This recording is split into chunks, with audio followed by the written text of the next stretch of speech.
Coming up on UT 10 News, we take a look at Toledo's election results. And we'll also follow the drama surrounding fantasy football. Plus, Angelique Baird has the highlights from preseason games for both men's and women's basketball. Your news in 10 minutes starts now. Thanks for joining us. I'm Devan Lutz. And I'm Gina Gass. Following the death of D. Michael Collins last January, Council President Paula Hicks-Hudson became the acting mayor of Toledo. The city charter mandates that when a mayor dies in office, a special election must be held. Reporter Courtney Shaw was with the mayor as the results came in. 7 candidates chose to run to take his spot. On November 3rd, Paula Hicks-Hudson was chosen to finish the last 2 years. Hicks-Hudson is very excited to have the chance to be the mayor of Toledo. Well, I'm glad that this has been over, because now I can devote all my time to being mayor and working to move the city forward and working full time at that. She won the race with 34% of the votes, with Mike Bell coming in second place with 18%. Hicks-Hudson's volunteers were a crucial part of her victory. It was a good team effort by a lot of people, young Democrats included as part of that, so it was a good team win. She even had the support of the Ohio Democratic Party. She and her team have run a very good, tough campaign. They were out there knocking on doors and making phone calls around the clock, 24 hours a day, up until 7:25, even today. Hicks-Hudson's first order of business will be to tackle Toledo's water problem. She's the first elected African-American female mayor of Toledo and the first Democrat since 2006. Her official start date has not yet been determined. The next mayoral election will be in 2017. I'm Courtney Shaw with UT 10 News. In last week's election, Ohio voters rejected the legalization of marijuana for recreational use. Had the issue passed, 10 businesses would have been granted exclusive commercial rights to marijuana production. The proposal only received 36% support. The National Organization for the Reform of Marijuana Laws did not support the amendment, saying it would lead to a monopoly. It's obvious that if that was a more equitable plan, a better legalization model, that would have won. Several Ohio lawmakers, including Attorney General Mike DeWine, have expressed interest in passing a medical marijuana bill. AUT professors' health may impact the final weeks of the semester. English professor Russell Reising's recent hip problems are forcing him to consider transitioning 3 live courses to an online format. When he notified students of the situation, 1 student out of 3 classes opposed the change. The student felt that Reising had been using a bait-and-switch method, tricking students. Now that's absurd, because I mean this only happens because I have a serious health problem that would have required me having surgery and 6 to 8 weeks of recovery. As of now, Reising is still teaching the live courses, but may need 1 or 2 weeks off at the end of the semester. The University of Toledo hosted the 15th annual Great Lakes Water Conference this past Friday. Reporter Mark Wooer had the chance to speak with local experts. UT President Sharon Gaber opened the free conference to the public as it tackled important issues on the recent Great Lakes water troubles. We were left with 500,000 people without water August and 14. And so the idea is trying to come up with some legal solutions toward protecting our water supply. A panel of 3 legal experts discussed the algae troubles in Lake Erie, pipelines, and about the recent Ohio Supreme Court decision impacting impaired waters. House Representative Marcy Kaptur was also a keynote speaker for the conference to discuss any solutions for Northwest Ohio. That is the purpose of today's meeting, to discuss everything that's being done by the public sector, the private sector, the non-governmental sector as well, to help to develop a partnership that bridges 3 states, 2 countries, and the largest watershed that flows into the Great Lakes. Faculty and students also took interest into their futures if something were to happen to the water they drink on campus. I think the most important thing is that the university makes sure that all of its students and its faculty are aware of the situation, what they're doing to improve conditions.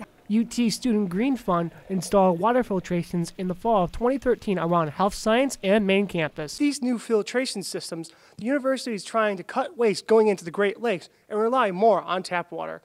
I'm Mark Woert for UT 10 News. A new organization on campus is giving students the chance to put their communication and business skills to work. Full Effect Media is a culture and entertainment-based organization aimed at teaching students the skills needed for the entertainment industry. Previously known as Full Effect Radio, the organization will now be recognized as an on-campus group. Its primary goal is to prepare students for future success in their chosen field of study. They're going to learn how to speak, how to operate tools and learn the technical skills they need. They'll work on the radio and in broadcasting. For more information on how to get involved with Full Effect Media, visit UT10news.com.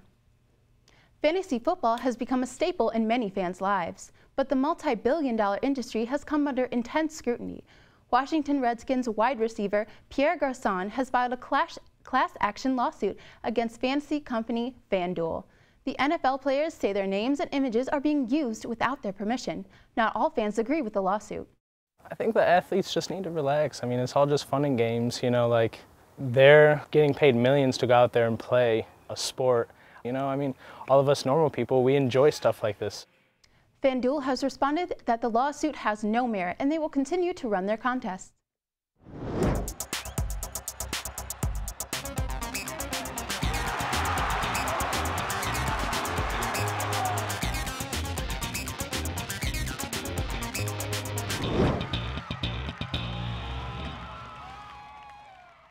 I'm Angelique Baird, and this is your UT10 Sports Report. Basketball season is right around the corner, and both the men's and women's teams hit the court for a preseason doubleheader. First up were the Rocket women, who welcomed the Findlay Oilers to Savage Arena for a midday matchup on Saturday. Both teams had to adjust to the new game format, playing 4 quarters instead of 2 halves. After the Rockets led at the end of the first quarter by 2, they would try to pull away in the second as Janice Monicano would get an easy fast break layup off the steal from Anna Capitosto to boost their lead to 6. Senior Brene Harris would drop in 3 of her game-high 18 points to continue UT's run.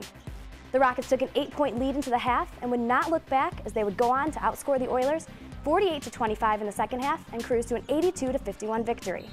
Rockets head coach Tricia Cullop said she was pleased with the team's performance, but noted what they need to work on. I'm really proud of our players for sharing the ball, and I thought we shot the ball well. We just need to shoot a little better from 3 and from the free throw line.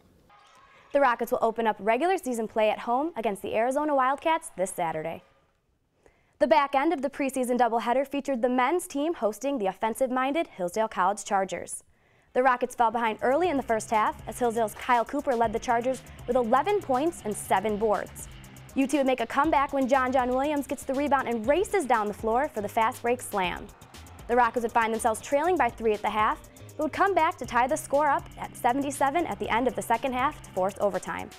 After a valiant effort in the second overtime, UT would pull out a win as Nathan Booth posted a double-double for the Rockets. UT head coach Todd Kowalczyk said there was a reason for playing a team like Hillsdale. That is exactly why we played Hillsdale College. I wanted to play a team that, if we didn't play well, could beat us. The Rockets will host West Virginia Tech on Saturday to kick off the start of the 2015-2016 season.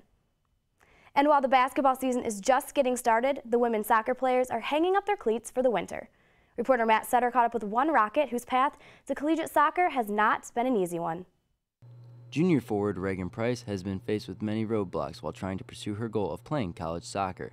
Since her junior year of high school, Regan has now torn both her ACLs for a total of 3 times. It's definitely been really hard, but in the end, I can definitely say that it has made me so much stronger as a person, mentally, and even physically. With sitting out both her freshman and sophomore year, Regan still has 3 more years of NCAA eligibility, which means she will be able to play while she is in graduate school. Head coach TJ Buchholz says he has never coached a player like Regan. We're very proud of her and all that she's accomplished, and she keeps getting stronger and stronger every day. We tell her that. I mean, even with the injuries that she's had, it takes a toll, but she's just one of the hardest working, most persistent players I've ever coached. Regan is living proof that you should never give up on your dreams no matter the obstacles you may face, because hard work and determination may pay off for you in the end. I'm Matthew Sutter with UT10 News. That's it for UT10 News. For the latest breaking news from campus and bios from all UT10 reporters, go to our website, ut10news.com. And remember, you can watch the live stream of our newscast production every Tuesday morning at 10:30 on our YouTube channel. For Gina Gass, Angelique Baird, and all of our crew, I'm Devan Lutz. Have a great week and stay tuned for more news from the UT campus.